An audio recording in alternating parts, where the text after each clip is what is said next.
We have a young Boy Scout here to lead us in the pledge. If we'd all raise, stand and face the flag, and young man, if you'll come forward and lead us in the pledge.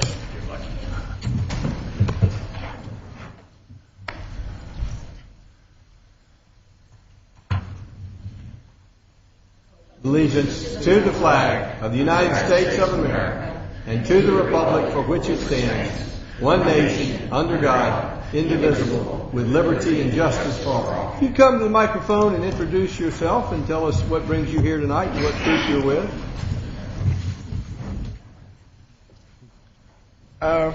My name is Quentin Okiyama. I'm from BSA Troop 266, and my troop is from Dunwoody United Methodist Church. Well, it's good to have you here tonight, and I understand you're working on your Eagle Scout, and I encourage you to proceed with that. With my parents' help, many years ago I achieved that rank, but without my parents' help, I know I would have never accomplished it. So with your Scoutmaster's help and your troop's help and your parents' help, I hope you proceed. I will tell you, of all my accomplishments, that is probably right up there with the thing which I'm most proudest of. So continue on with your scouting career, young man. All right, thank you. Thank you. Just have a hand for that young man. All right, this is our fifth Monday meeting, so if you would like to speak tonight, this is your opportunity to talk about any subject related to the city that you'd like to talk about, or ask this council or staff any questions. So if you'd like to speak tonight, raise your hand, but after you speak, I'd like you to fill in a speaker card. We'd like to keep track of who came tonight. Yes, sir, you'd like to speak? Come forward. Give us your name and address, and please fill in a speaker card before you leave tonight. Sure.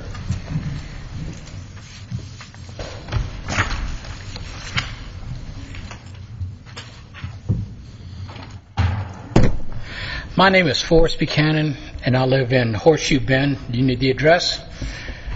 Yes, sir. 225 Nesta Court, and of course, Roswell, Georgia.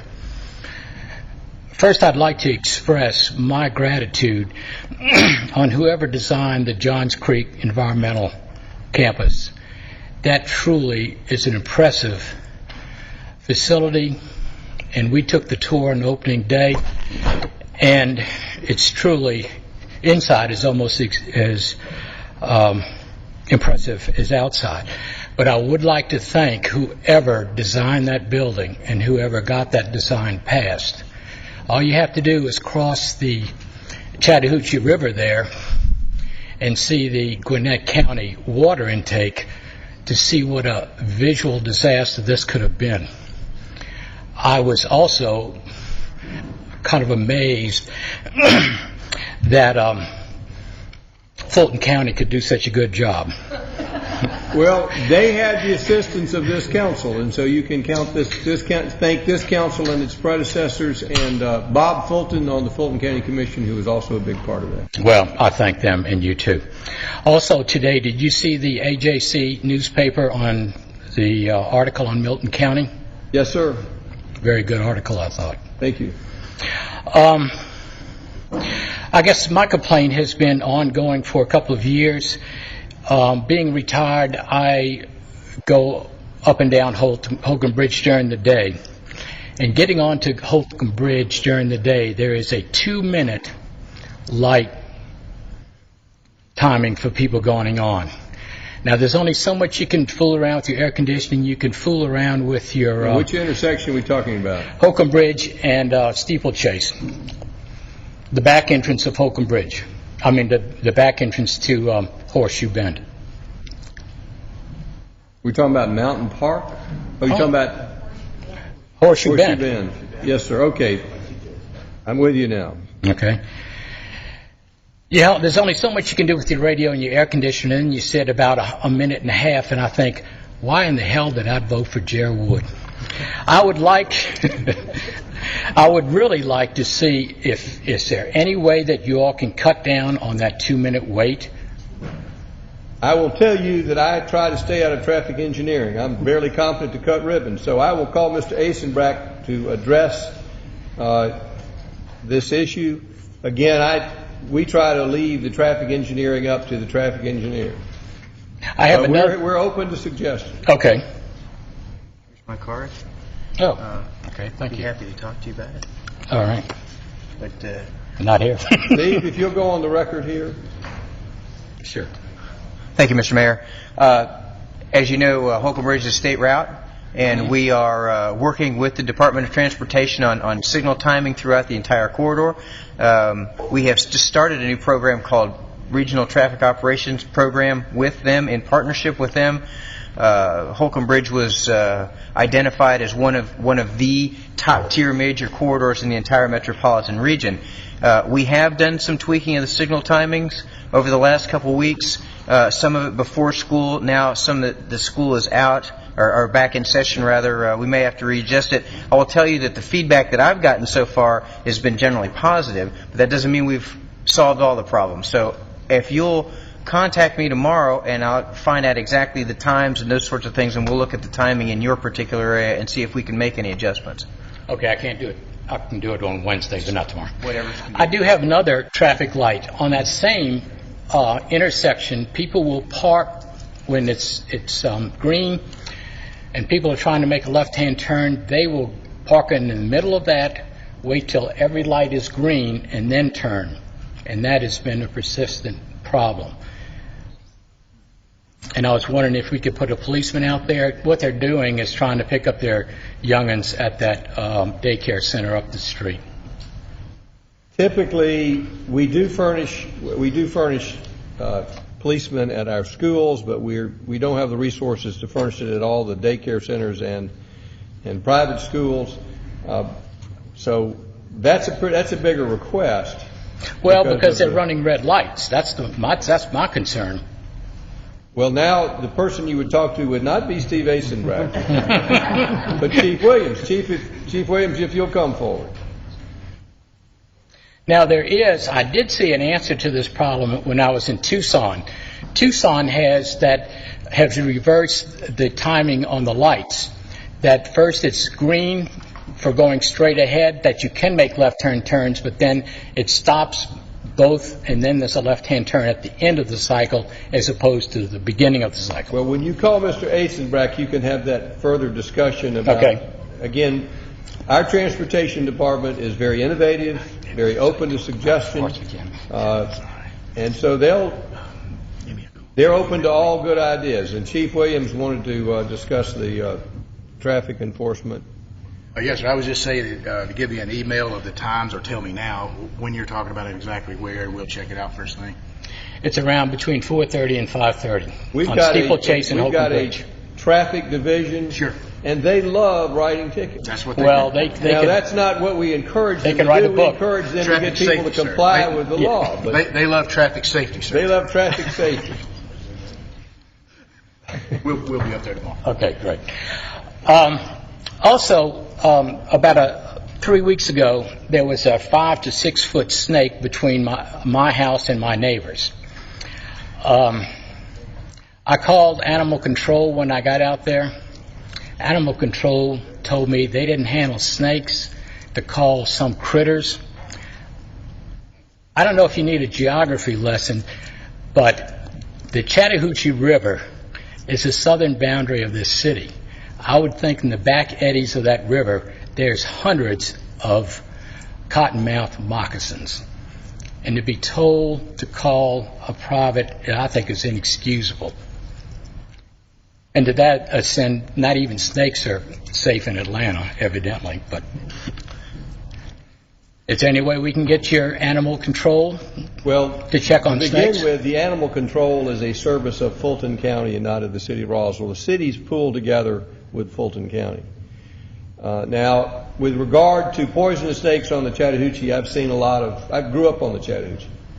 And I'm no expert, but paddling that on a regular occasion, I have been fortunate enough not to run across any poisonous water snakes. I know I've run across some rattlers along the Chattahoochee, but that was a long time ago.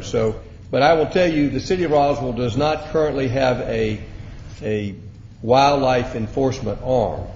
And I know that when it comes to wild animals, the state and the county have taken the position we're not going to control that. And the issue arises a lot of times with coyotes.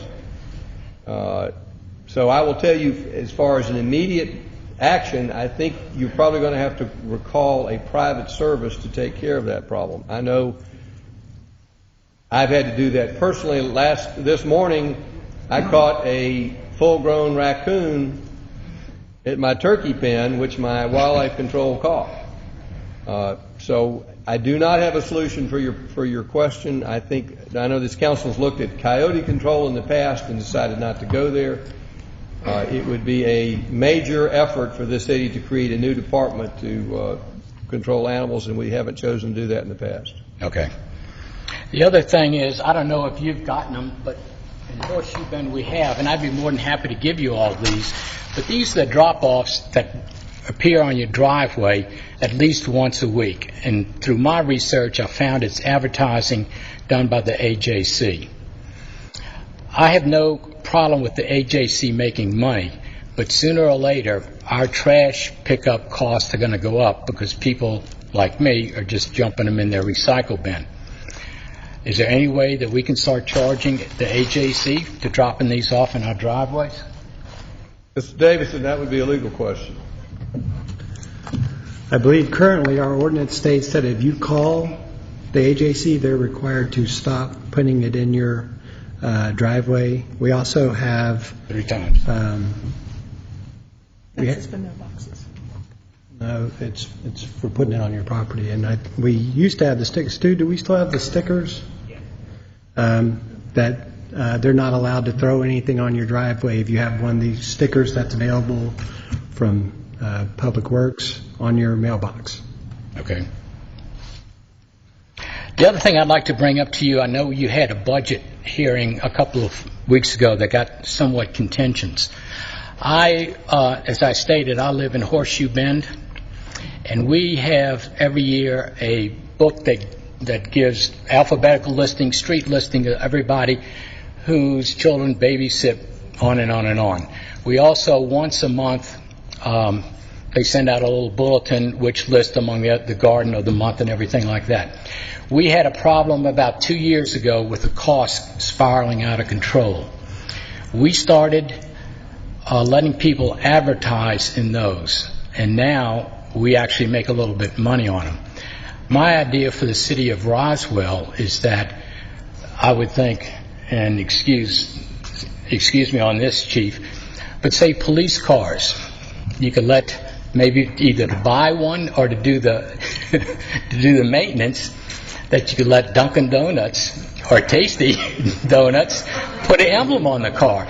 Personally, I would not be opposed to having our police cars look like NASCARs if you could get a couple of extra cars for free and have a couple of more police and hire a couple of more policemen.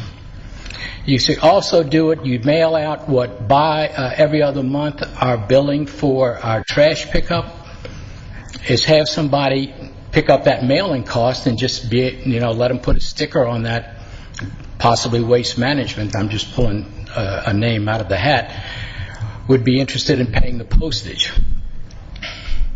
On what are we talking about, that postage on? Well, that on the when you set out the trash pickup. Oh, the trash bill. Yeah. Let somebody else pick up the cost instead of the city of Roswell. I will do this. Nancy Diamond, who is not here tonight, is sort of looking at branding and marketing, and I think that would be appropriate discussion for her. I will tell you, I'm not inclined to put advertising on police cars because I think it sends the wrong message. Maybe she would consider, and the council would consider, advertising on public works vehicles, which might be another vehicle put them on. But I will refer your suggestion to Nancy Diamond, who is sort of working with marketing, and I think it follows along with that. Just 2 more quick things. On PBS about 2 months ago, or longer than that, there was a show called Save Our Land, Save Our Towns, which I ran down who produced it and got a copy of it. I would be willing to give you all this that you could pass around to yourselves. This has some really good ideas on the planning of cities, of walking cities. Now, I know Roswell is a very linear, long city. But I think there's a couple of good ideas in here that we could... I want you to deliver that to Betty Price. Betty, would you raise your hand? Betty is liaison to our Community Development Department, and I will refer that to Betty for consideration and her to forward it on to council when she's had an opportunity to review it. And thank you for that tape. Well, I did check it, and it's not Debbie Does Roswell, so... We appreciate that, or at least Betty does. The other thing was, I don't know if I'm sure everybody got this, the tax bills just went out from Fulton County. I haven't gotten mine yet. Well, I may be hiding. It goes through and it gives unincorporated Fulton, incorporated Fulton, the city of Atlanta, the city of Chattahoochee Hills, the city of Johns Creek, the city of Mountain Park, and Sandy Springs. Nowhere in here does it mention... There's a reason. Why is that? We do not use their services to send out our tax bills. The assessor's office assesses the property, but when it comes to billing and collections, we handle that internally, and that's the reason. But aren't we part of Fulton County's? We're trying not to. Well, I know, yes. I agree to that. But while I'm we just are... telling you that the assessments are one function. The billing is a separate function. So we're not part of the Fulton County billing. Fulton County does not handle our billing, but does handle the billing for those other jurisdictions that you mentioned, and that's why you've got a difference. Now, why is Fulton County not mentioning Roswell? There may be a reason. I don't want to speculate. Well, it's not only Roswell, it's Alpharetta and Milton. Well, They didn't mention. I know Alpharetta and Roswell handle their own billing, and I expect Milton does too. So I expect, they also probably didn't mention East Point and College Park, Fairburn and Union City, all these other cities which are handling their own billing. So I expect that's what it is. Okay. Well, fine. Thank you for your time. Thank you for coming down tonight. Y'all want these? That's all right. I've got one in my driveway this morning. Yes, sir. Come forward, please. I didn't read it either. It's already found its way to the recycling bin. My name's Ron Bevan. I live at 14 Revival Street here in Roswell. And my concern, it's something I've been calling about for a while, but it's concerning the crossing at Route 9 and Route 120, particularly trying to get across the street, the highway from Barrington Hall to the park or vice versa. There had been a crossing button there. That was taken out when the steps were put in at Barrington Hall to come from Barrington Hall down to the corner there. There is no button there now, so crossing there, even with the lights working, is always a case of you taking your life in your hands with the people coming around the corner there from Route 120. And I realized how difficult it is to navigate that area last year. About a year and a half ago, I broke my foot and was in a cast for about 5 months. And even with the stairs there from Barrington, there is no way for anyone with a stroller or any handicapped person to have access to it. And I've called to see if a sidewalk can be put up along Route 9. But where we live, down by Nagoya Steakhouse and that area back there, a lot of people like to walk up, but it's very difficult to walk into town, even walk into the park. And I just wanted to see if there's anything that, I know it's state roads and there's some challenges there, but what can be done in terms of access and the light. Mr. Asenbrock, if you'll tell us, first of all, if you can address the removal of the walk across. I was not aware of that. And then if you could discuss future plans for that area. Thank you, Mr. Mayor. I'd be happy to. Actually, you're in luck because we agree completely with you. There are some problems, actually several problems there. The walls being hit by trucks making the turning movements right there. The new steps encourage pedestrian movement, but it isn't facilitated. From the short standpoint, Joe Glover and I were just talking. We thought that the button worked now. It still doesn't? Did you check it recently? Last weekend. There is not even a button there by the steps at Barrington. I can solve that problem in the short term. In the long term, we are... Not the long term, in the near future. In the near future, well, if the council will agree to fund our design project, we believe we've got a design that will solve all of these problems. And we're looking to reallocate some of our money. And I've been talking with our liaison, Councilman Rich DiPolito, and at the end of the day, it's a council decision to fund this. But we will bring an action forward to the city council for their consideration, and if they decide to, we'll design that and we'll construct those fixes. And I'm reasonably sure that's probably going to happen. Thank you. Sir. That's it. Thank you, sir.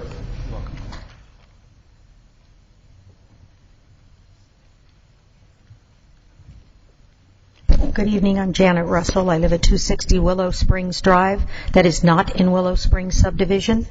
I live between the square and the river off of Highway 9. I had forgotten that. I'm glad you reminded me. I'm sorry? Janet, I'm just pulling your leg. What'd you say? I didn't hear you. I'd forgotten that. No, Janet, we appreciate that, and we appreciate where you live and you're representing your community. Well, I think it's important because people, when you hear Willow Springs, think I live on the other side of Georgia 400, and I live in the second oldest neighborhood in the city besides the historic neighborhoods, and we're the most forgotten neighborhood because we're only 17 houses. Janet, we would never forget you. Oh, yes, you do. So first of all, I want to echo Mr. Bevan's comments. This was one of the things that I noticed maybe a year and a half ago. You hired a park consultant to redo the town square and the historic Barrington Hall area. And I was the only citizen there. Most of you were city council members. Some of you weren't sitting. And when the person, in fact, Jerry, you even brought up a comment. You said, before Janet brings it up, I know I'm going to ask. And the woman who gave the very nice presentation clearly didn't live in Roswell, nor did she live in my neighborhood. Now, as I understand it, Barrington Hall is considered a park. We have a city master plan that says all parks will be accessible by pedestrian and cycling. That's been on the books for years. At that meeting, I noticed that there were no sidewalks around Barrington Hall to access Barrington Hall. And I questioned this beautiful new staircase that they were going to put in. And I said, but what about the people that live around there that aren't visitors to the historic district? We want to use Barrington as our park. We can't because it's grass and it's mud and it's broken glass and garbage and some beautiful crepe myrtles every summer, but it's not, you can't push a stroller, you can't push a wheelchair, a senior can't walk with a cane. And I was kind of looked at askance, and the lady said, well, you can always enter through the parking driveway. And I said, you're telling me that you want citizens who pay the taxes, who are going to pay for that house, to access Barrington Hall through an unpaved gravel driveway? That doesn't work with me, considering there are no sidewalks to the gravel driveway. Clearly, my voice of reason was not heard at that meeting, because now we have these stairs that are beautiful, but are completely non-compliant with ADA. If you cross the street, Mr. Bevan, I understand it is a death trap. If you are crossing the street with a wheelchair or a stroller, you are led to believe, because there are crosswalks there now, that you will be able to get into Barrington Hall. And yet there is no ramp, and if you go there, you are dead stopped in front of the stairs. You cannot go right, you cannot go left, because it's only grass and it's not a stable surface. I have walked up there. You know I'm a walker. 37 years in the same house. They're going to name that road after me someday. However, when it rains, they dug that whole area up on the left by Highway 9. I do not walk on 120. I tried it once. Forget it. They left the grass, underneath where that grass is growing is not a flat surface. They were putting in fiber optic cables and all kinds of things. One day I picked up a bag of garbage right after the crew left, of trash and coaxial cable junctures and all kinds of junk. I'm not the trash collector, but I picked it up. I turned my ankle in a hole that you can't see because grass is growing in there. Now, I'm on the record, Mr. Davison, as letting you know that if that happens again, I will pursue a suit against the city of Roswell. If I become injured because they have not provided me with a stable surface and nowhere else to get in, there are about 20 parking spaces in Barrington Hall, and as I last checked, there are 1,500 houses between the square and the river and that 120 corridor. That's our neighborhood park with 20 parking spaces and no way to get there by foot. So I just want to let you know that you're not ADA compliant, and you better get it together before the feds come and get you.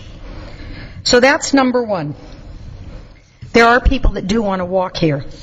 Now, Rec and Parks, as always, I have to come because it's the end of the summer and say thanks for a great summer season at the pool. We have got one of the best recreational areas in this whole southern region, and the pool is one of the great highlights. It's immaculately clean, it's beautifully run, and it is a pleasure for most of us who don't like to travel in the summer because we do it for business all the rest of the year. The only complaint that people had this year was when school started again and, quote, the lifeguards aren't available. The last school starting earlier and earlier, pretty soon it'll be 4th of July, they cut back the hours of use of the pool. And they've cut it to 4 to 7 p.m. now. That is really not a very practical thing, since many adults who swim at night are still on Georgia 400 coming home from work. I would prefer to see it 6 to 9. Believe me, high school lifeguards are available at 9 o'clock. They haven't had their milk and cookies and been tucked in by their mothers at 9 o'clock. So we have plenty of lifeguards, and we'd like to see it. That was the consensus of the adults who swim and the families that come after school. Kids aren't even home from school at 4 o'clock. So we'd like to see, Joe, the hours changed either to 5 to 8 or 6 to 9 so that more people can swim these last 2 weeks. We buy a swimming pass for a reason. It's so we can exercise as long as possible in our pretty city. A couple of other things. I've already talked about Barrington Hall. I want to talk about bus shelters. That's a new topic. I know you haven't heard from me all year about bus shelters. 3.5 years ago, I was notified by Stu Mooring that we were getting a bus shelter across from Krispy Kreme. And I was so excited when I saw it actually constructed that I drove back to City Hall and called Stu out of his office and gave him a hug. He thought I was going to kill him. And I said, I can't believe it. I'm so happy. It's only taken me 34 years to get a bus shelter. He said, don't worry, we have 9 more on the way. Well, that was the week my granddaughter was born, and that's why I remember when it was. And I'm still waiting for bus shelter number 2. We haven't seen them, but I was notified by transportation that we got a huge grant from somebody and we're going to build bus shelters. And I'm really excited because the city of Sandy Springs, which is 2 years old, has managed to construct bus shelters and or even put bus benches by the bus stops. My one innovation, and I've told the transportation department, I will sit down with them and help them design these bus shelters. In this economic time, you don't go to a bus shelter company and say, you tell us what you can give us. We go to them and say, this is what we want. Are you willing? Do you want our money? I'll bet you they jump on it. One of my suggestions was, darkness is not the friend of a mass transit passenger, whether it's early morning when the time changes or late at night after 6 when the time changes. My suggestion is, and no one in the United States is doing this, and you know I'm all over the world all the time, my suggestion is to install a solar panel on the top of the bus shelter with a battery pack that stores the sun all day so that as the sun goes down, the bus shelter is illuminated naturally. It is very cheap. It is basically maintenance free. It is a safe harbor for people that are waiting for the bus. And I've been told by transportation that, oh no, well, nobody's doing that. And I said, you know, we need to step up to the plate and be a leader, not a follower. If I can get from Target for less than $20 a string of lights that's on a solar panel with a battery pack to illuminate my garden at night, and it's been 3 years and I haven't touched it except to watch it light up, we can go ahead and illuminate bus shelters. You don't wait till they build the bus shelter and then say, oh, we need to modify it. Hello, folks, we're in a budget crunch. You do it before. And you tell the bus shelter company people, this is what we want. Do you want our business? Then get creative. Now, I know that none of you up there take the bus. I've told you before. Betty, where do you take the bus? Bus downtown. You take it all the way downtown? I'll take Mark. Okay. Do you start in Roswell? Okay, no, you don't take the bus then, you take the train. I asked if you take the bus to the train. Not in Roswell. Okay, that's my question. I'm not trying to be offensive. How many people here have ever taken the 85 bus in Roswell to connect to the train? Oh, not the train. That was before the train. Jerry, you're dating yourself. That was right after they said, let's call it fire. So my point is, you will never see the urgency of this because it's not immediate in your lives, folks. I came home one night at 10:40 at night on the last bus into, I'd been overseas. I caught the last bus into town, and it was pitch dark.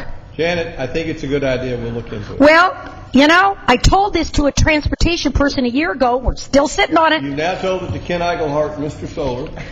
Well, We'll also encourage Kent to look at the hours of operation, which is a decision for the Rec Commission. Right. Okay. Well, I got more. I think the solar panel on the bus shelters is a great idea. It's a brilliant idea, and I'm giving it to you for free. I get paid for these ideas. I appreciate it, but I will encourage Kent on our... Great. You and I can get together on that. I've got some good ideas. And Rich DiPolito and Transportation to look at that as a possibility. Great. Because I agree with you. There's no reason why not. Well, the only reason that maybe not why not is in the location of the bus shelters. If the bus shelter is beneath a street light. No. There's no bus shelters now, so it's a moot point. If we are installing a bus shelter under a street light, it may not be necessary to have a solar panel and a street light. But if it's in a location in which lighting is a problem, I think we'd look into it. So again, it's site specific. I think there are lots of places we have street lights in Roswell that are on. I understand. I'd rather have solar panel and no street lights, but I know we're not going that way. I know. So let's look at. Okay. I'm just putting that out there. I don't want to put a solar panel next to a street light. That doesn't make sense. Sure it does. It doesn't cost you anything. I mean, what's the difference? We live in this gorgeous place with tons of sun. Use what you've got. Now, regarding a bus shelter on the historic town square, I brought this up before, and as I drove by today, there's the stupid bus pole, it's so attractive, just sticking out in our historic district. And what's right behind it? But this beautiful edifice that MIMS owns, and they're very generous to this community, that could be converted easily by putting 2 benches in there to make it a bus shelter. So that people that come to our historic district, and may I remind you that tourism is the single largest generator of income in the world. And if you want to balance the budget in this town, you got to get people here, not with a car.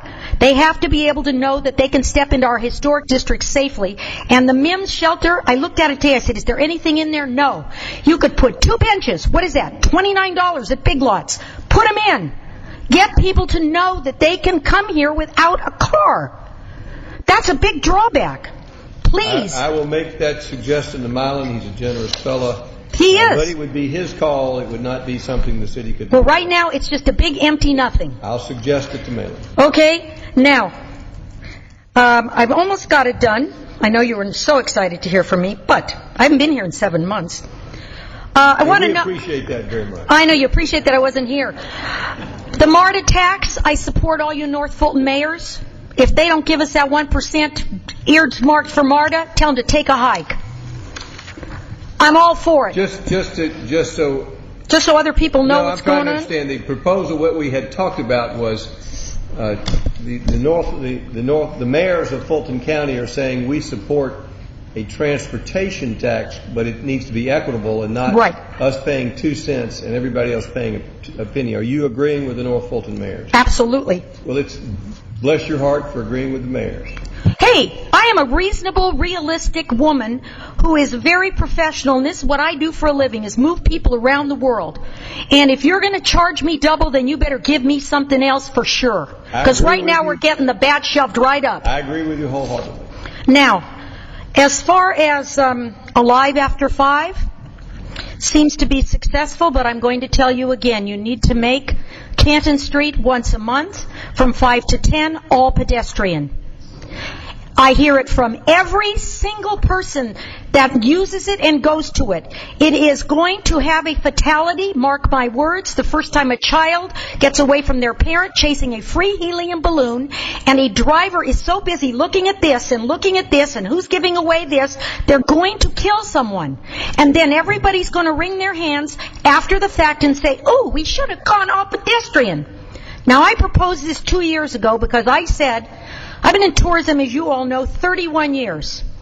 No one has ever gone on a trip that I planned that they came back and said, we just love that place. We got to drive everywhere and never get out of our car. The comment is always the same. We got to walk. We got to see things. The merchants of Canton Street didn't do that out of the kindness of their heart. They did it to expose their businesses to traffic, foot traffic. People driving through there are not going to stop. The other thing is, they are allowing merchants in there who are not in Canton Street and aren't even in Roswell. Why are we doing that? It's starting to look like the 1996 Olympic charade that went on downtown for anybody that lived here that long ago. I saw somebody selling windows on Canton Street. That is not the function of that event.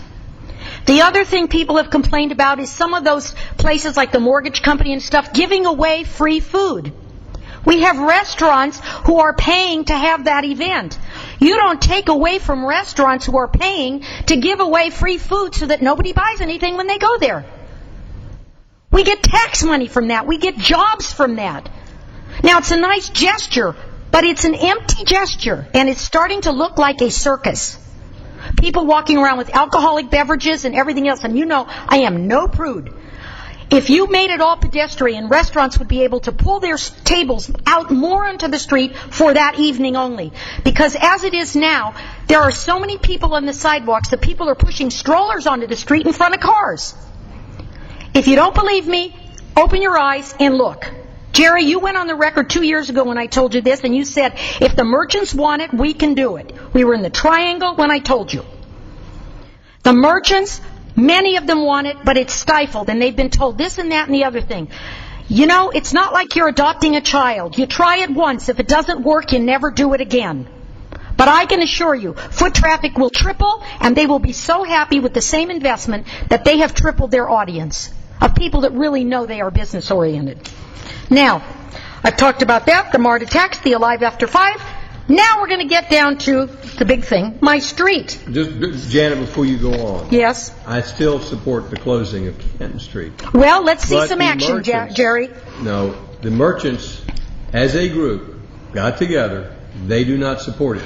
That's not true. This is not a city festival. It's not a city- festival which the merchants Right. have put together. They fund the entire cost of this thing. I understand. And this council has chosen to defer to the merchants. Well, what I've And heard from the we're merchants still is what you deferring said to is the merchants. incorrect. Because many of the merchants, a majority perhaps, don't like the vendors on the streets anymore. They don't like it. And they need to, I realize the city is just being nice to do it. I understand that. No, Janet, you don't understand. I do, completely. The merchants, if the merchants would rather restrict the vendors on the street, the merchants can do that. Right. If the merchants would like to close the street, the city's willing to do that. But They we are. have- We were told they could. They were told they couldn't. Well, Janet, if this council met with the merchants, and that's not what we heard from the Merchants Association, not from, I will tell you, there's some merchants, probably the majority, support closing the street. But there is a significant number who do not, and the Merchants Association has not gone, is gone on record saying we don't want the street If I bring closed. you a petition that shows that 3/4 of the merchants want the street closed, what will you do? I will defer to the Merchants Association until there's a consensus. And if they come to you, what will you do? And they say we want the street closed. If there is a consensus, and the Merchants Association, who has been putting this on, I wants the know. street closed, I will support it, and I expect the council will. But this council has deferred to the judgment of the Merchants Association, who has put this on, and we're not going to substitute our judgment for the judgment of these people who are doing a good job. Oh, If they're my doing a police great job. department comes to me and says we've got a safety issue, I will defer to my police department on safety. If the merchants come to us and say this is the way we want to run this event, they're running this event. They've been very successful, and I'm not going to substitute my judgment. And I think the council is in the same position. We're not going to substitute our commercial judgment for their commercial judgment. Fine. It's their show. Well, I noticed that they have put up those signs. I told Steve, those ones that say you must stop in the crosswalks, those yellow things.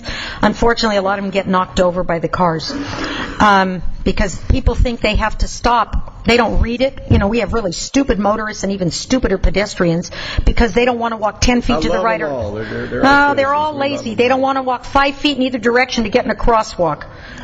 You know, and then they flip you the bird and it's a mother going to church. Anyhow, and tells you to you know what. Now, the final thing is huge because it's my little forgotten neighborhood and I represent my neighborhood on this one. About 2 weeks ago, we saw big trucks coming to resurface our street and our neighborhood. And, you know, my street's about 50 years old. And we were so excited because it's been a long time coming. And the people came, the men, the materials, and the machines, and they resurfaced Jones Drive. It's about 11 or 12 feet wide. And it's a horseshoe, and it ingresses at the African Coffee House and goes around to Amalfi. It's very old, and we're at the end of it. They did a beautiful job on it. Then they went down our street, but they didn't surface our street. And they drove over it and went to the cul-de-sac, and they resurfaced the cul-de-sac of our street, which has 5 houses on it. Unfortunately, we thought they were coming back the next day to finish our street, but they didn't. And they never finished or ever touched Church Street, which, as long as I've lived in my house 37 years, Church Street has never been resurfaced. I don't care what your records say, I will swear to it. It is so old and so beat up, there are weeds growing through the cracks. It looks like Zimbabwe. The only thing missing is Squatter Town. Now, I called Steve Asenbrack. He was very responsive. I said, what is going on? Well, we have this schedule. We look at the streets. We see when they were done. I said, you know, you had men, material, and machines. You drove over my street to go do another little cul-de-sac. And those huge machines completely cracked our street. From one end to the other, it looks like I live on the Loma Prieta earthquake fault. It's all cracked. I grew up on the earthquake fault, so I know what it looks like. It's totally cracked, and the company that did it, down in the cul-de-sac, all the extra black stuff, creosote, whatever you're calling it, big chunks of it, they just threw it in our gutters on the street that didn't get resurfaced. Now, we're still waiting because it makes no sense to have this beautiful. This looks like Zimbabwe. Our street looks like Squatter Town, and then the cul-de-sac is perfect. Why would anybody send men, material, and machines to drive over our little street's only 11 houses to fix 5 houses on a cul-de-sac and then leave us? And everybody thought they were coming back, and now they're coming to me and saying, you're going to city council, find out why they didn't finish our street. And besides that, those big trucks had the black stuff stuck on the tires. So when you go up Church Street, you see all this black tire tread with creosote. Church Street's like 8 feet wide. It looks hideous. It is horrible. We don't understand. Well, I'm just bringing that to your attention because we're not happy over there, folks. We're the last ones to get everything. The other problem is on our little Jones Drive, because, you know, everybody wants to say we're nobody. The African Coffee House, you know, land of 1,000 hills, we love what they've done and that it's very successful. Except they have now gone to having garbage pickup 3 days a week of 6 cans. That means we have 3 to 6 cans at Jones on the street as you turn on every single day of the week. 6 cans of garbage down on the street for collection. They put it out Sunday night for Monday. It sits there all day Monday. They put it out Tuesday for Wednesday. They put it out Wednesday for Thursday, and they put it out Thursday for Friday. Now, that's the historic district. That's a buffer. We know that because that house is part of it. Don't we have some sort of code enforcement that says you can't have 6 garbage cans on the street? The street's only 11 feet wide to begin with. People turn on, they're confronted with garbage cans. I called the city. I said those cans need to be kept up above on their property. It's a historic house, but they made it a commercial property. We're not fussing with that. But I personally, and neither would any of you, like to turn into your subdivision every day and be greeted by 6 garbage cans on the street. Every single day. It's not acceptable. You wouldn't put up with it. Why do we in our little lost neighborhood? Now, finally, I know you're ready for this. Two things. The man who talked about the garbage bill or whatever, having it advertised, I want to know why the city wastes money sending me a garbage bill by paper when I have an automatic debit from my bank account and includes an envelope so I can pay the bill. I save the envelopes and I bring them back to the city and said, we're all in a budget crunch. Why aren't these bills being mailed electronically? I get everything else electronic. It's an electronic debit from my bank account. Let's get in the 21st century, folks. You want to save money? You don't save it by using paper and postage and return envelopes that will never be used. And finally, Miss Diamond is not here, but I know she's doing something with Brand Roswell. Please ask Miss Diamond to call me. I will be glad to give her some free pro bono consulting services. I already have an idea that will work beautifully for this city. I've lived here 37 years. I know all the good things because you know I love this city, or I wouldn't give up Monday to be here. I have a brilliant idea, and I know it will work. So before she goes and hires some consulting firm and pays them yet another $100,000 for something that we will throw away, tell her to call me. Please. And finally, Steve has told me that they're going to do great things on Highway 9 between the square and the river. My question is, who was on this council in '92? Were you, Jerry, here for the Olympics? We paid about $100,000 in 1992 to have a consultant draw up a beautiful plan on how we were going to redo the historic district from the square to the river for the Olympics. We never turned over 1 tablespoon of dirt, and it was approved by council. And I want to know why we have to pay another consulting firm another probably $100,000, because where's the plans from 1992? Don't we save these things? Is there no continuity anywhere? Or is money so easy to come by, folks? Clearly it's not. If it is, we're unique in the United States right now. Where's the plans? Jerry, were you in the mayor then? Who was the mayor? I am prepared to answer all of your questions. I just want to get them all on the table. Great. And we'll go Well, down that's the my list. final question. Where's the plans we bought in '92? All right, are you through with your questions? Yep, I told you I'd bring it all. I've been here in If you will 6 have a seat, then months. I'll try to respond to these questions. Thank you. The 1992 plans I'm very familiar with. I was very much opposed to the 1992 plans, as was the majority of the citizens. We had a room. This room was filled on a couple of occasions with folks who were opposed to those plans.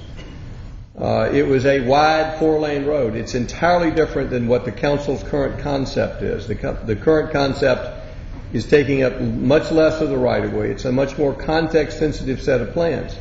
So it is a different set of plans. I don't believe this council would support those plans. I would not support those plans. So there's a need to redraw the plans because the old set was not acceptable to me or to a lot of the city. So it's a different set of plans. It's a set of plans that was rejected by the city and I think would be rejected again.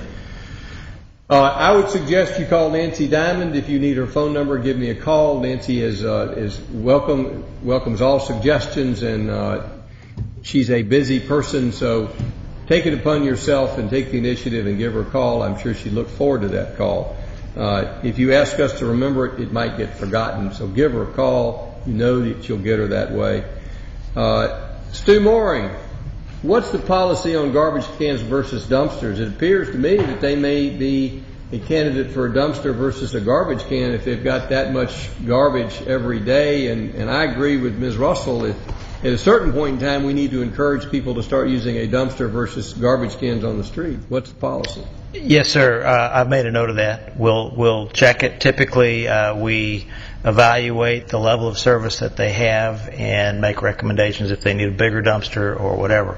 Well, in this case, apparently it's trash cans and not a dumpster. No, it's 6 trash cans. Well, at what point in time do we tell folks that it's time to move to a dumpster? It's a case-by-case assessment, but I made a note that we will do that assessment and determine what's the right way to do that. I don't know what our current policy is, but 3 times a week, 6 cans, it sounds like it's time for a dumpster. Yes, sir. I know that they'd have to have a separate location for that, and that'd be an expense to them, but I agree with Ms. Russell that that a commercial operation, when they get to a certain size, needs to go to a dumpster, not cans on the street. Yes, sir. So you'll look into it, and you'll Yes, let sir. Ms. Russell's neighborhood know what the response is. Yes, sir. Now, typically when we have dumpsters that have been there for some period of time and they're just placed like in a parking lot, current standard requires them to be on a separate pad with a sanitary sewer connection. It's a pretty expensive proposition, and the legal department has advised us that we can't require people to retrofit in an instance like that, because their building code was established with that alignment. So I don't know what the legal ramifications are, but we will do the assessment and we will Let's try to determine what the encourage thing them is. to go with the dumpster. Yes, sir. Because it seems to be there at that point in their, and I'm sure Jan and I are both glad to see that they're being successful, but at a certain point in time, it's appropriate to convert over to a dumpster. Yes, sir. Can I make one comment? The young man that comes and picks it up in the little small Roswell vehicle, Wednesday's his regular trash pickup. The other guy was there, and I thought it was just once. And he said if they put the can, because it's a very small piece of property, there's no place for a dumpster there. It's really small. They don't even have parking. That's why they use the church. He said they have the ability with that little truck to go up above, and there's plenty of room up there for the cans. Somebody from the city just has to tell them, I can't put the can on the street. Why should they? It has to stay on their property. So all they have to do, I'm very Costs more amenable. money, so that may be Talk an to issue. him about leaving the cans up above. He pulls the little pickup truck up and takes the cans. Well, we can't have them right there at the entrance of this. If you look into it, I'd appreciate it. Yes, sir. On the question about streets, Janet Russell, the good news is if those trucks went out there and tore up the street, next year we'll be at the top of the list, because the list is based not upon... Next year is next year, Jerry. We wanted it when they were there last week. I understand, but the policy of this city is to have a independent assessor look at the streets, assess the condition of the streets, and those which are in most need of resurfacing, get it. It's not a political question. Neither I nor the council comment on this. We do, if someone believes that their street has not been properly assessed, we ask the transportation department to take a second look at it.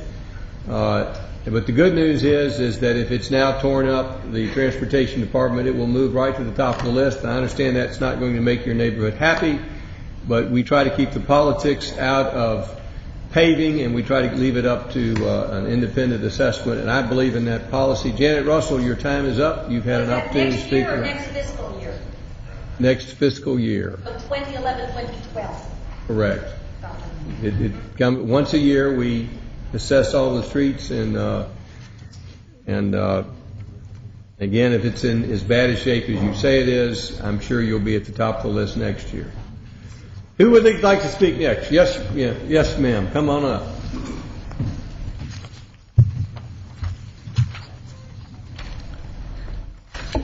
My name is Shirley Wiener, and I live at 1650 Branch Valley Drive. Excuse me.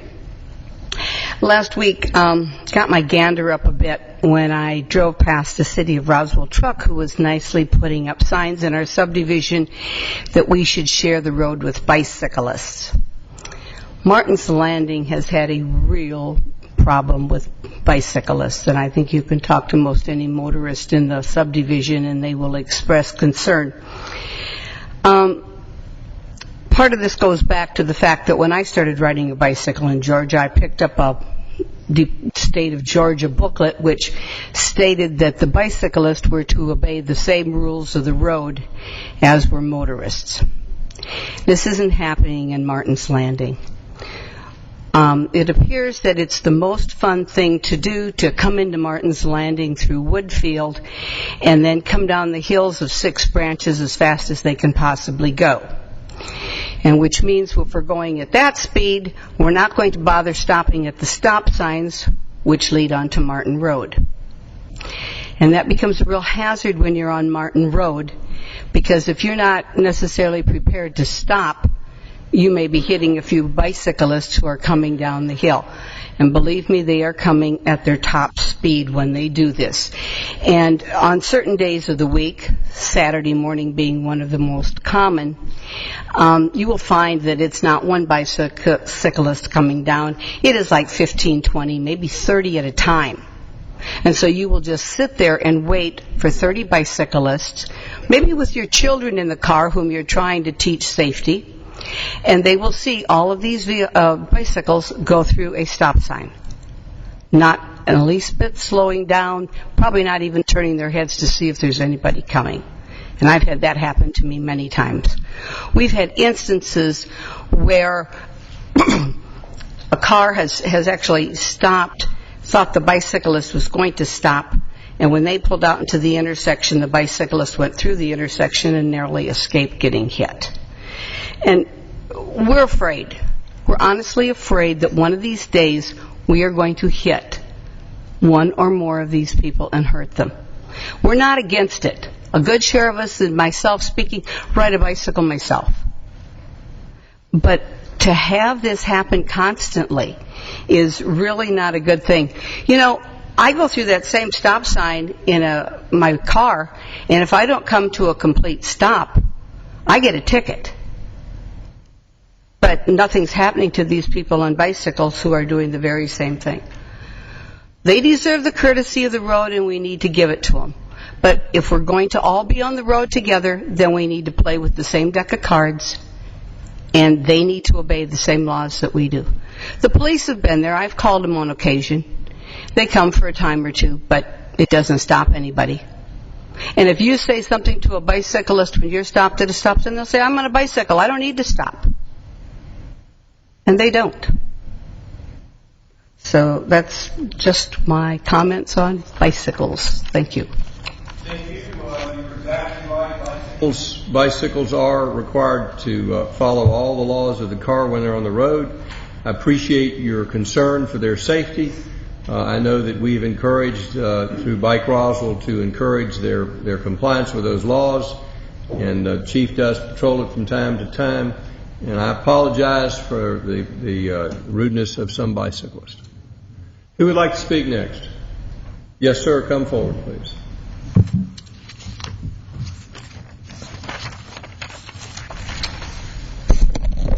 Good evening. My name's Kurt Miller. I live on 360 Richfield Court. Chief, that's Richfield Court. It's in the Brookfield subdivision. We're north of Roswell High School up there. In case anybody needs to come out and from a dispatch purpose. I'd like to ask the council to not do something. Our street, Richfield Court, is on the proposed list of streets that have similar sounding names. I understand the chief and his group are concerned that there may be a safety issue in terms of dispatch, whether it be fire or police rescue, calling his 911 service. Our street name's been our street name for more than 30 years. I've only been there for about 10 of that, but it's been our street name for more than 30 years. We have senior citizens on our street who don't like change any more than I do, and have no idea the amount of anxiety that this proposed street name changes are causing some people.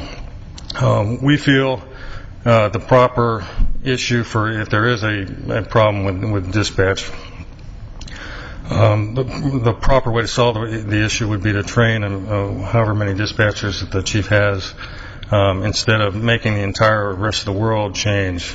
I've got a GPS unit in my car that's 3 or 4 years old with a database. I know that other people have similar issues. Sometimes you don't hear the bell that's not rung. The safety issues that might be caused by the street name changes, further confusion, when 5 minutes of training once a quarter every 6 months with the dispatchers, and questioning people about perhaps what subdivision they're in might be the easiest way to solve the issue, instead of making us do all the man hours of work to change the address with our financial institutions, schools, doctors, every business we deal with, untold amount of misdirected mail by the United States Postal Service. No offense to any postal employees in the audience. bottom line is we believe proper training would do the job, and ultimately technology will catch up. And the smartphones, many of them have GPS units. And we anticipate in the next couple of years, any call from a cell phone will have the GPS coordinates right on there. And that might take a few dollars, both by the cell phone industry and by infrastructure. But we believe technology will catch up and will obviate having to change our street name of more than 30 years. So I thank you for the consideration of not doing something. Thank you, sir. We'll take that into consideration. We want to hear from everybody on this. We appreciate your coming tonight. No decisions have been made yet, and we're factoring all the points that you've made are being considered, and the council will consider those in deciding which streets to change. Well, I appreciate the Chief's interest in safety. I want to congratulate you on your retirement coming up there, Chief. I appreciate the interest in safety, but I believe that you got to weigh the other side. You got to weigh the other side of the balance sheet. Thank you. Thank you. We'll leave it up to the council to weigh this, and they're looking at all of these streets very carefully and looking at all the alternatives. Who'd like to speak next? Yes, sir. Come forward.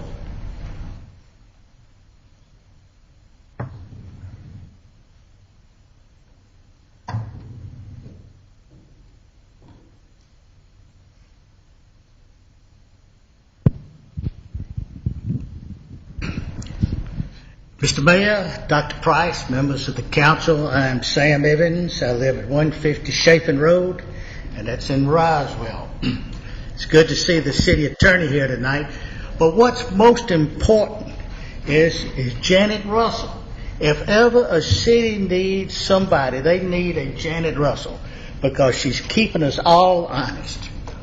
But by the same token, as I stand here tonight, I am reminded of the chairman of BP when he came out of a meeting with the federal government, and he described all the people in Louisiana as the little people. And I think that's what this city council thinks of the citizens of Roswell, that we are the little people. Now, here comes the molasses first. 15 years ago, this city was half the size it was. We hired a police chief, Ed Williams, sitting right over there. This city has doubled. Crime, it may be prevalent, but crime has not crossed my threshold since Chief Williams has been in the city. And the citizens of Roswell owe Chief Williams a debt of gratitude for what he has done in keeping this city safe. I know he's leaving after 15 years, but we're going to miss you, Chief. We're going to miss you. Now comes a little bit. I would encourage you to come back. We'll be throwing a going away party for the chief. And yes, sir. Encourage you to come back and say nice things at that event too. If I'm invited, I will, sir. The whole city's going to be invited. Now here comes a little bit more molasses. For years, I know that something's coming after that, so hold my tongue. For years, transportation has been sitting around. They pave our streets, and they let weeks, months go by before they ever stripe it. Now, Crabapple Road was recently resurfaced last week. On Friday, I got a call from a member of transportation saying that this is 2 days after the paving was put in. Says we'll be doing the striping. We may do it on Saturday. That was last Saturday. But in the meantime, they put the silhouette of the striping down there, which was just as good to help direct traffic. And I want to commend Mike Elliott, who is a member of transportation. He got out there, he got his men out there, and he looked like a slave driver popping that whip. Today we got the striping put in there less than a week after the paving got in there. So undoubtedly somebody in transportation is listening to us. 22 years ago I moved to Roswell. I go to the Crystal, Dogwood Road, Halcombe Bridge Road. I'm looking at the parking lot and I'm looking at Dogwood Road sitting way up in the air.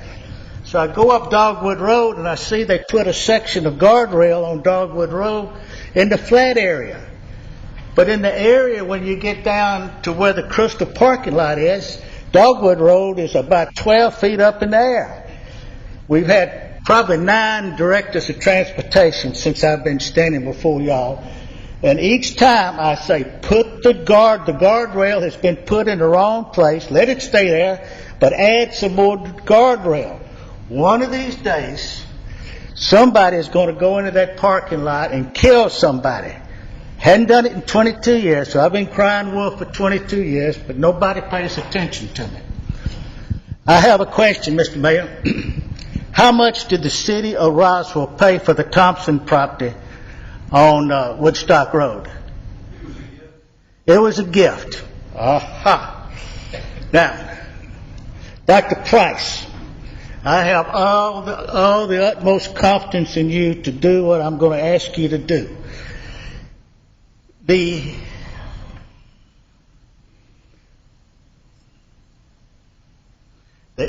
two entrances to there's one entrance goes into the garden, the Thompson Garden.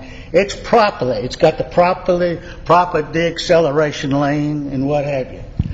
But then you come back towards Mountain Park Road and you have 2 entrances into the property. I assume this was the residence of the Thompson property at one time. And there are 2 residential driveways. I rode in there today at 5 o'clock, turn to the right in.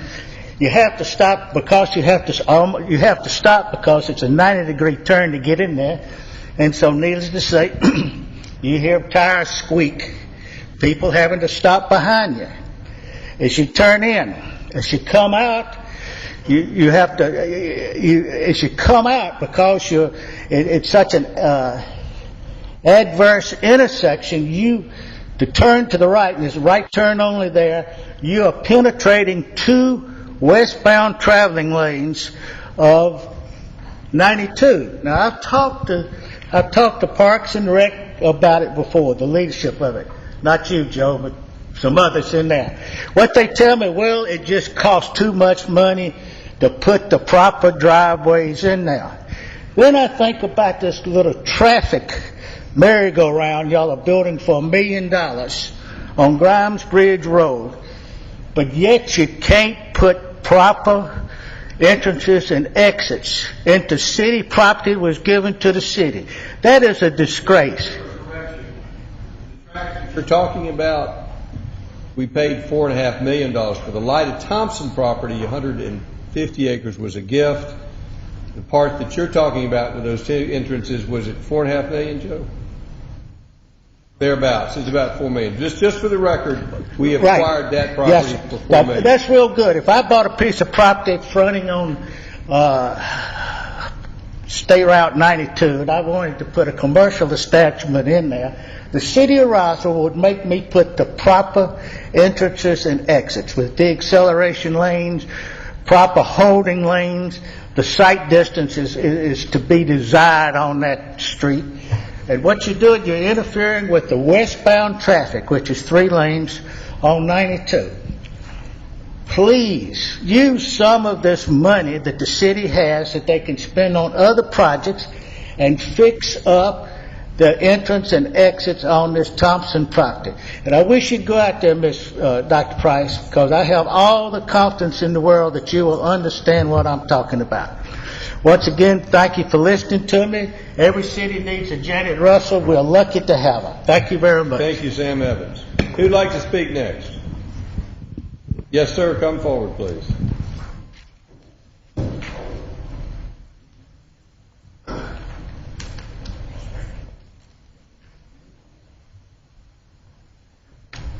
Lee Fleck, Martin's Landing. I'm here this evening primarily because I had made an inquiry of Councilwoman Diamond, and my response is pretty much was pretty much the same response I got back in February. I subsequently requested a follow-up with City Administrator Kay Love. I guess she's on vacation or something. She's not going to be here tonight, but I'm glad that the chief's here because I'm sure the chief can answer my inquiry. If you all remember, I was back here after the first of the year and in February, and I had brought to your attention, after bringing to the Chief's attention and Nancy Diamond's attention, ICE's Secured Communities program. Now, I know that you all have, the Chief has submitted, once again, 287G. That is irrelevant in my request for information tonight. 287G is intended for large detention centers at the county level. ICE Secured Communities was designed and funded to the tune of $1.6 billion by the Obama administration for local law enforcement entities, so that at their detention facilities they could have a direct link with the DHS and the FBI's databases, so that when they incarcerate or arrest somebody, within 2 hours they can actually know who that person is and don't have to rely on what the Chief knows full well that he has to rely on now, and that's the honesty of those being incarcerated. I know the Chief went through a very extensive data collection system in which he's able to determine whether a foreign national has a Social Security or doesn't. However, he does not know whether the Social Security number given is accurate or not. I actually heard tonight driving over here that duplicate Social Security numbers in the United States represent 40 million. Can you believe that? Unbelievable. That's how bad, how little you can trust Social Security numbers. At any rate, I would like to know where we stand on that program, which was supposed to, when I was here 2 times previous and discussed this, I was assured it would go into effect this fall. So I would like to know where we stand on that definitively, especially in light of the fact that WSBTV.com last Friday announced that ICE is basically denying applications for 287G entry. But as I said, that's an entirely different program. That's for large municipal, county sheriff's departments. It has nothing to do with ICE Secured Communities. I'm going to call Chief Williams up to respond to that question. Do you have any other questions for us? No, I want to know where we stand on that. Okay, I know you all understand. I'm sorry, there's other people out here that may not know anything about the program. Can you respond to the question? Congratulations. Thank you, Fran. Appreciate it. September 7th, next Tuesday, they keep using the term turn on Fulton County. It's being done in a phased process across the nation. We were told it would be in this quarter, and I inquired again about 2 weeks ago, I guess it was, and Rob Rodriguez of ICE responded very promptly to my email and said it was set for September the 7th. So we'll know next Tuesday. It's a seamless operation, just like Mr. Fleck mentioned. It'll work for any city that inputs fingerprint cards, which is usually a detention center, which is going to be Roswell, and pretty much that's it. Alpharetta has a Fulton County jail. But once you do the fingerprints electronically, it'll automatically query another database. We currently go into the CGIS system. Now it's going to go into DHS system. I asked why they were phasing it in the way that they were, and it's just a matter of controlling the task for them. It's a matter of workload for DHS. So that's what they told me. We'll know on Tuesday of next week or Wednesday of next week if the darn thing works. Mr. Fleck, do you have any other questions? Yeah, I want to just add something to that to emphasize. Thanks for that information. I'm glad. Next Tuesday. You will keep me abreast of that, I hope? Yeah, as soon as we fingerprint someone, it's going to go in and hit that database, and we'll have to see, if there's any bugs to work out or anything. Yeah. See if that query actually works. It's been working since May of last It should be. 09. The one important point that was not brought out is that then the people that we arrest will go into the database also for other communities. That's correct. Be alerted to. Thank you very much. I'm glad I stopped by. Thank you. Does anyone else have any questions or comments? Yes, sir. Come forward.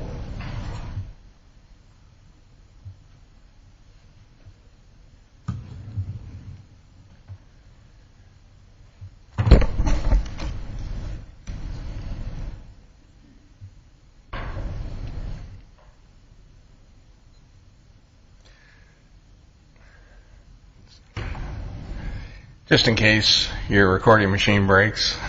Thought I brought my own. Been a while since I've been here, since running for council last time, and frankly, I just want to take a second to basically thank the people that voted for me. I think, I'm sorry it took so long to get back here.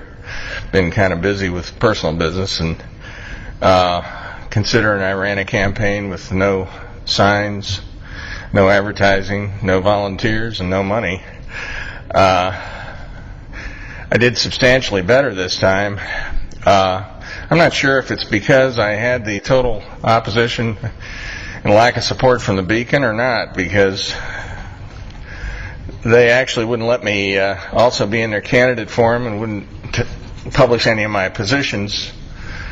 That seemed to help me, because I went from 250 votes when I ran the first time to 1,500 votes. So I don't know whether I should thank the Beacon also or not.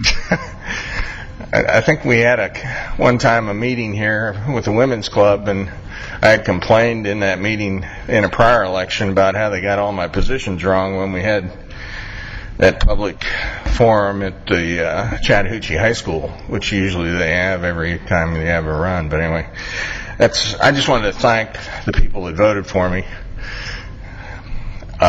Call them foolish, call them silly, but whatever.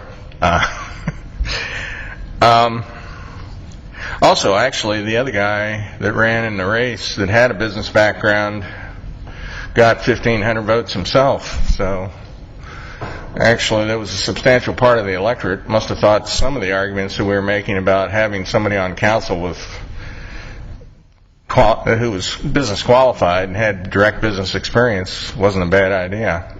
Hopefully, more people will run for council that have those qualifications. Just had a quick question. I think I know the answer. On the real estate appraisal process that takes where the Fulton County establishes the appraised value, obviously in the past several years, the Fulton County Appraiser's Office has been found to be, if not incompetent or fraudulent, at least they got their numbers wrong big time. I think there was a shake-up, and they did a replacement of all the people and found out they had been making real estate appraisal errors. I wonder if the city of Roswell feels they have a role to play, or has ever tried to act as an advocate for Roswell residents when they have found, before this systemic problem was uncovered, because I've always been of the opinion that North Fulton residents have been, this is an opinion not necessarily supported by research or facts, but North Fulton has definitely paid more taxes than they have gotten back from the Fulton County in services. And I'm just wondering, in fact, Bob Fulton used to say it was like a 2-to-1. We paid twice or 3 times the taxes for every dollar in services we got back, which makes you wonder why we've had all these cities incorporate Sandy Springs, Milton, and so on. It's called taxation without representation. But what I'm really wondering is, does the city monitor, or have they ever monitored, the real estate appraisals done of residents' properties, or not just residents, but properties in general in the city of Roswell, as a way of overtaxing, if you will, people in North Fulton? Well, there are 2 questions you raised. One is the assessment, and the second is the millage rate. No, I'm not talking about millage. Well, actually, we've often questioned the millage rate of Fulton County. With regard to individual assessments, we have not gone there. I know we have encouraged Fulton County to reform the assessor's office in the past. We do have a member, at least one citizen of the city of Roswell, who serves on the Board of Assessors. And so we have encouraged them to make reforms, but we have not actively engaged in questioning individual assessments. Well, I was thinking on more a systemic level.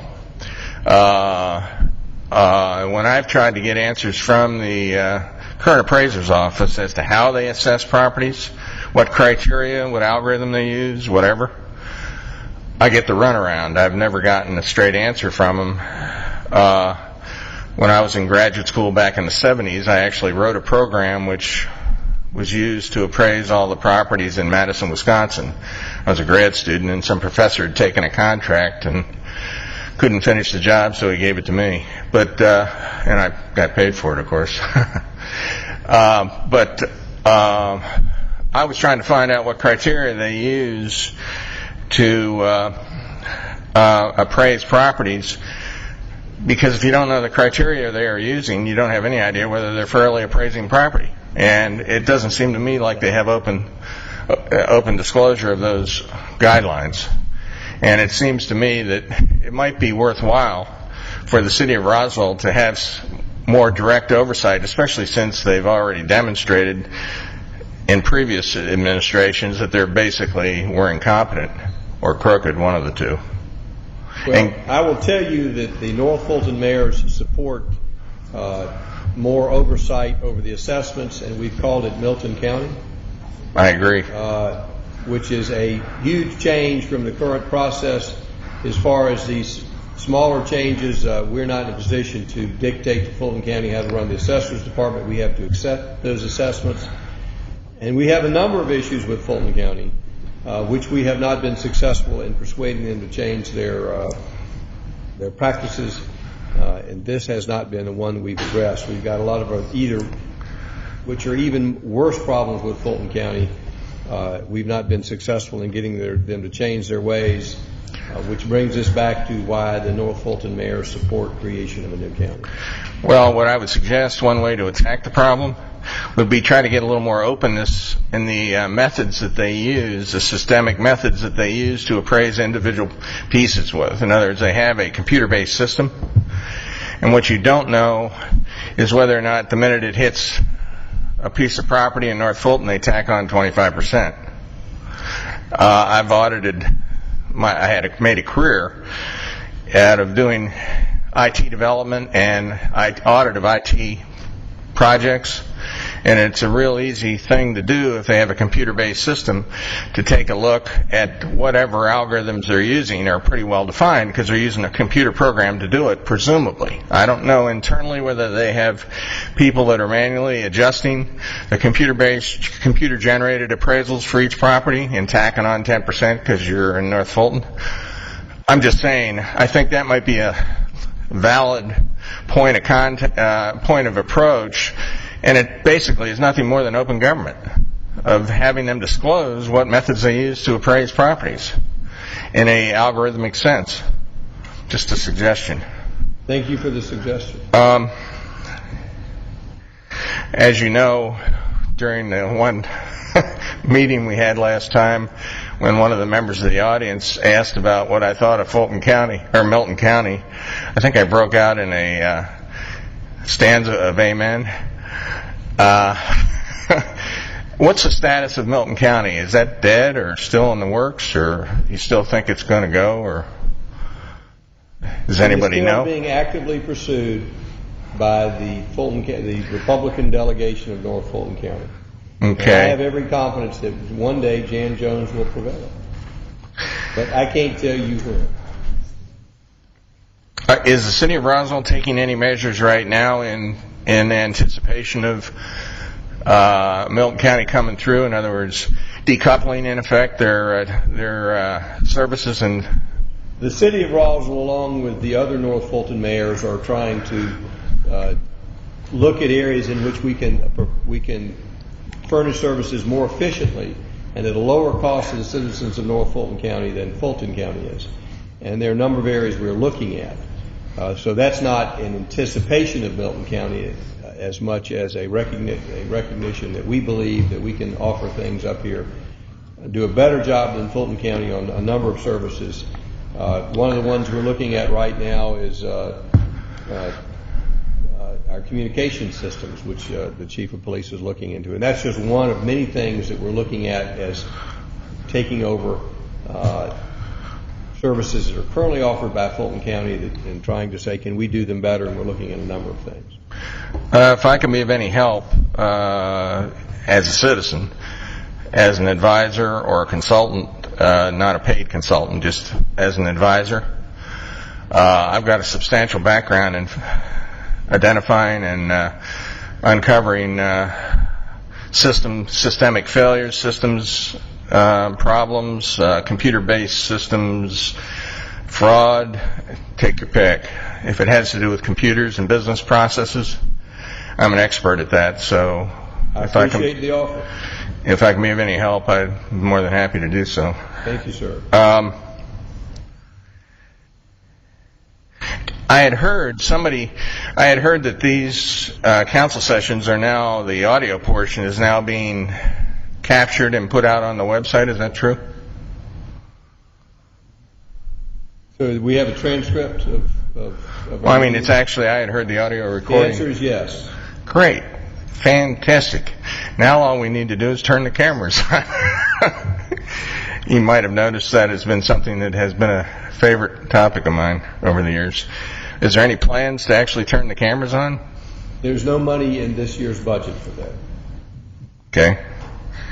Every year is a new budget cycle, though. Right.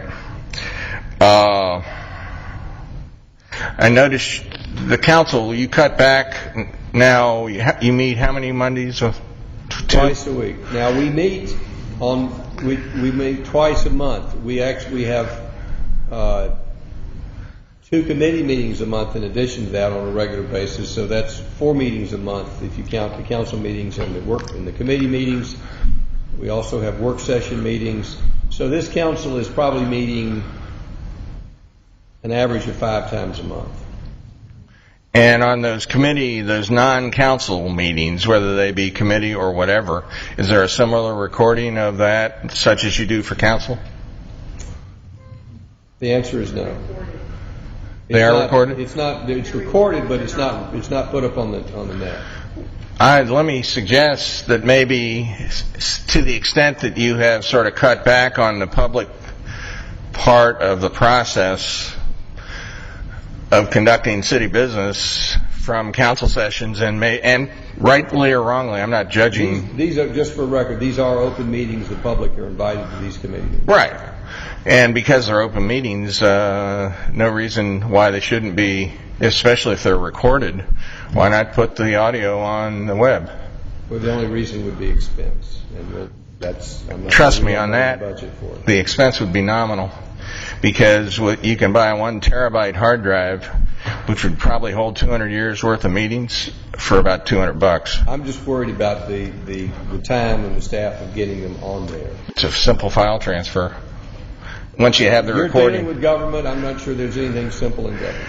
Well, again, if I can be of help there as an advisor, I can show you how to do it in about 15 minutes. Once you got the file in electronic form, I appreciate it's just a matter of setting up a link on your website and popping the file in. I appreciate that.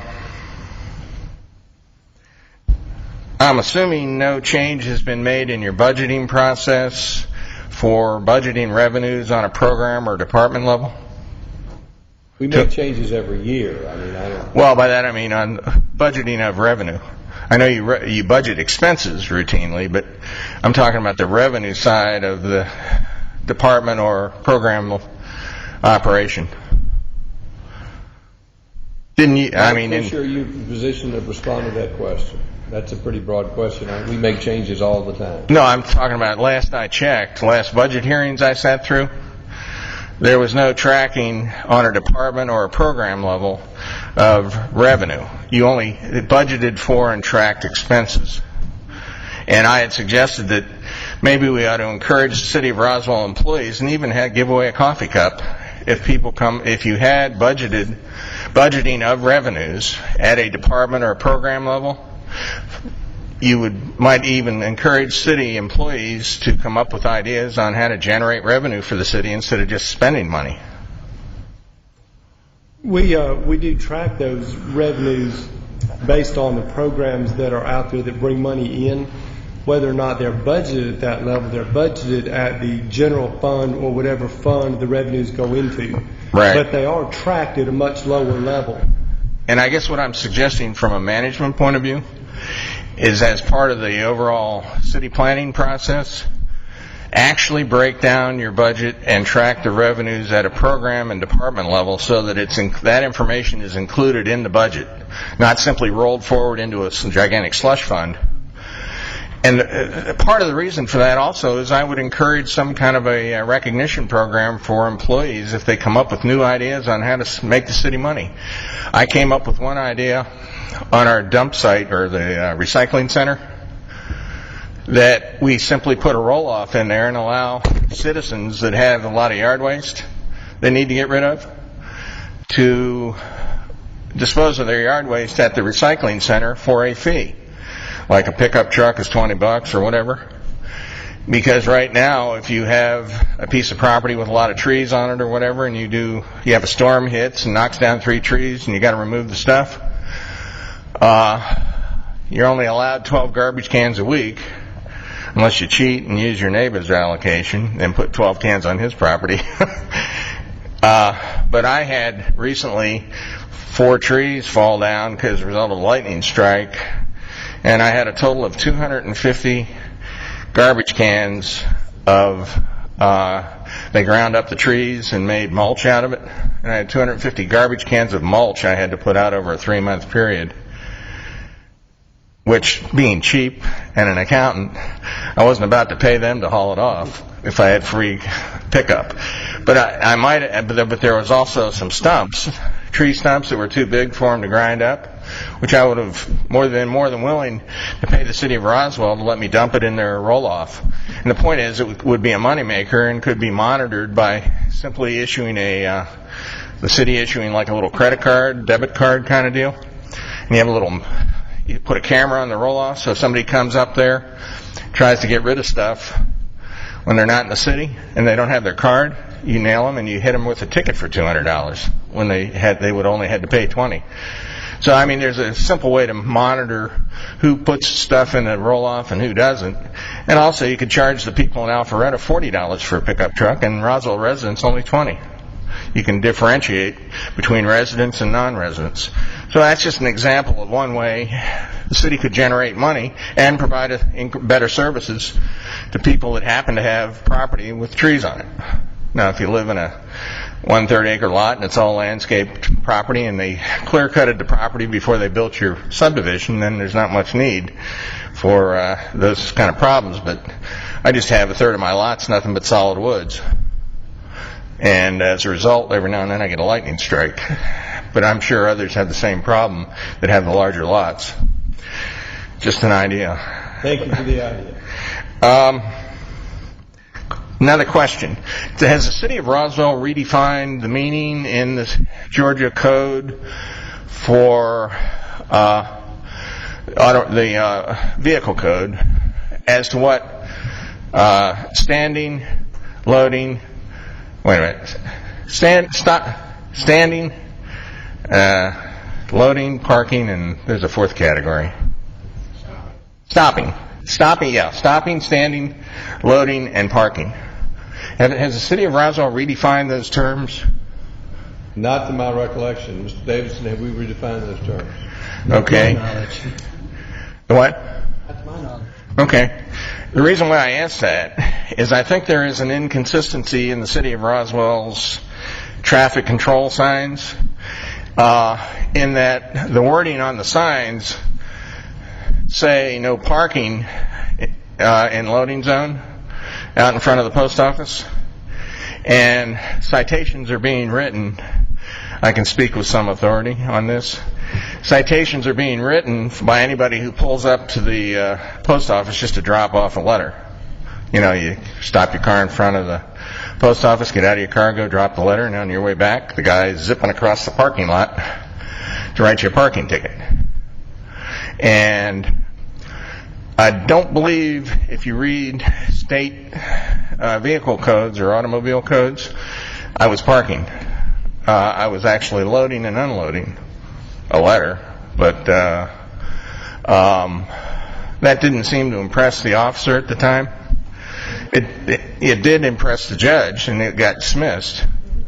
But to have to go through that process, it occurred to me that when I asked the officer at the time how he defined parking versus loading versus whatever, I knew most jurisdictions, they do differentiate. And the sign out in front of the post office does not say no loading or parking. It just says no parking. Well, you made the point that our police department and our judge do not always agree on the interpretation of language, but our police department does take direction from the judge after he rules a couple of times. So I expect our police department has made some adjustments if that's if the judge is consistent. Well, actually, and I'm also making a... That's not a council decision, that's a decision. We have a judge who's elected independently. He interprets the law and... Well, actually, I'm raising a more fundamental question, too, is did the city, when they had put in that no parking in loading in fire zone or whatever, did they really mean no parking, or did they mean no parking or loading? And what I'm saying is the wording does make a difference, because there are those 4 categories. Stop, what is it again? Stopping? Standing, parking, stopping, standing, loading, and parking. And there are clear definitions in the state code on that, because obviously I looked it up after I got my parking ticket and didn't like it. But I'm a little strange compared to the average citizen. Most people would have paid the $25 fine and forgot about it. Instead, I did $200 worth of research and took it to court. But anyway, that's just a suggestion. You might want to take a look at your signs to see whether or not, as a matter of policy, you are legally accomplishing what you wanted to accomplish by these signs. Anyway, I have one other suggestion. And then I'm done. In doing away with your meeting on the 4th weekend or 4th Monday, I would like to suggest, and I'm sure this will be popular with every member of council, I would like to suggest that you change your open forum from once every 3 months on the 5th Monday to once a month on the 4th Monday, since you have nothing else you're doing then, right? Also, that would tend to, unless basically you don't want that much citizen input, in which case then probably keeping it as the 5th Monday means you only have to listen to the citizens once every 3 months instead of once a month. We'll take that into consideration. And especially since you have no council session officially, and actually if you wanted to do some business after the forum, it might shorten the forum once every 3 months. Maybe not. But you could then conduct regular business after the meeting like you do now. I would also tell you, in addition to the forum, all of these council members are open to hear from the public throughout the month. So if you've got a specific question you want to raise or a point you make with a council member or the mayor, feel free to call us. I'm not encouraging that, but I'm just telling you that this is not the only forum for citizens to be heard. My number's published. Most of the council's reachable, and so throughout the month, I encourage the citizens to reach their council members and their mayor if they've got points they want to raise. Frankly, if the idea of having open forum once a month on the 4th Monday is too painful of a prospect for the council to consider, I would consider just publishing or just putting on the web the audio portions of your the hearings and all the little special meetings that are held outside of the context of the council chambers. That's a fairly cheap, simple thing to do, and it would, what I'm looking for, one of the things I ran on in my campaign, which was I thought very important, is open government. And I can't think of a good reason, certainly not financial reason, why, or technical reason why, if we have these non-council meeting sessions recorded, it's a piece of cake to roll it out, create a spot on the website, and tag it in there. And it's certainly not a question of cost of disk space. like I said, you have about, on 1 terabyte hard drive that costs you, actually I think I bought one for $130 about 3 weeks ago. 1 terabyte is $130. And I think a terabyte will probably hold, like I said, about 200 years of a lot of data, a lot of audio. Video is a different story. That eats up more space, but audio really isn't very time. It doesn't cost you that much money in terms of storage space. Thank you. Thank you. Who else would like to speak next? Yes, ma'am, come forward.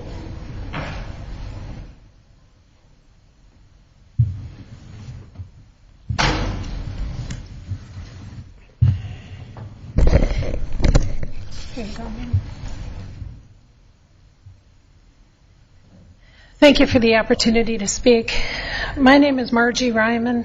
I'm an 18-year resident of Brookfield Country Club, formerly Brookfield West. I'm on the Board of Directors of the Homeowners Association of Brookfield. I'm an 18-year resident, and I have a 5th grader at Mountain Park Elementary. My home is also one of the 18 that appears on the site map for the proposed cell tower at Mountain Park Elementary School. To give you some background, I live on Oak Haven right behind the school, and the tower is proposed to be 333 feet from my kitchen window and 200 feet from my back property line. It's proposed to require a 4,900 square foot clearing of the woods. It's supposed to be 146 feet tall with an access road that runs parallel to the kindergarten wing and the playground. I'm asking you to please consider adding Leda Thompson Park to the City of Roswell siting map for wireless telecommunication towers. And the reason I say that is because Lonnie Green with Site Resources is the representative for T-Mobile. And before coming to Mountain Park Elementary, he approached 3 sites. He approached Target. Target was not interested. Then he tried to reach the city on numerous occasions, and he said that he never got a response. I understand Mr. Glover has agreed to meet Mr. Green at Leda Thompson Park to discuss it further. They also pursued Brookfield Country Club's golf course, and they wanted to charge too much money each month in rent. So I ask you to please consider that. There are 18 homes that back up to this site. One man's property is within 150 feet of this tower, which I believe disqualifies him from FHA funding when he goes to sell his home. Tomorrow night is a meeting at the Mountain Park Elementary School from 6 to 8. It is a T-Mobile sponsored meeting. We have requested on numerous occasions that it be an open forum. I have in writing from Lonnie Green that he has basically threatened us. He said, we need questions in advance. If we don't get questions in advance that we can prepare responses to, we will close the meeting. He said, if it becomes a debate about wireless technology, we will close the meeting. He has said, there was one other.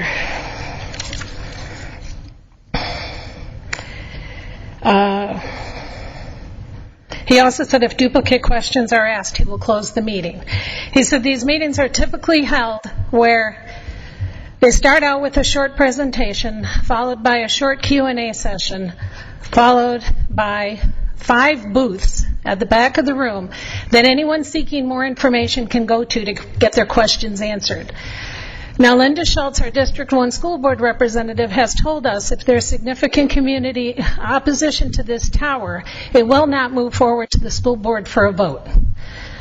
Ms. Schultz is traveling and will not be at our meeting tomorrow night. Now, how can we give adequate community input when we're being told by T-Mobile that there's going to be a closed format rather than an open forum? I ask you to please attend the meeting tomorrow night and consider adding Leda Thompson to the siting map for the city. We don't want to make our problem in Brookfield a problem for the homes that back up Toledo Thompson Park. We're simply looking for a solution that works for everyone. The property behind Brookfield is zoned residential. We're asking that these be kept out of neighborhoods. It's not right. I've had many people tell me that there's a tower in Crabapple. There's towers at Roswell High School. Well, there are towers on the water tower at Roswell High School. And there are towers behind those two churches across from Jacob's Ladder on Hardscrabble. The tower at Crabapple is on their property, but it's in a park. It is not right to put this in Brookfield in this unique spot which backs up to homes. So thank you very much for your time. I hope you can attend the meeting tomorrow night. Thank you for coming tonight. I have spoken to the rec department. I've spoken to council. Council is open-minded on this question. No decisions have been made, but we're looking into the possibility of a cell tower on the Lita Thompson property. We need to hear from the community. We need to hear from the rec commission, and the council needs to consider it. So I will tell you the council is already considering it. I'm not making any commitments to you as to what this council will do, but it is currently under consideration. With respect to the school board, I'm not going to get into their business or how they conduct their meetings, but I will tell you this council has given staff the green light to consider the possibility of a cell tower on the Lita Thompson property. Without making any commitments, it's being considered. Thank you. Thank you for your time. Any other comments or questions? We're going to take a 10-minute recess. We will call these hearings on the alcoholic beverage ordinance at, was it 9 o'clock? At 9 o'clock we'll reconvene. So we'll reconvene for one short agenda item, and then we'll be. But the folks for those hearings need to be back here at 9 o'clock. We're in recess.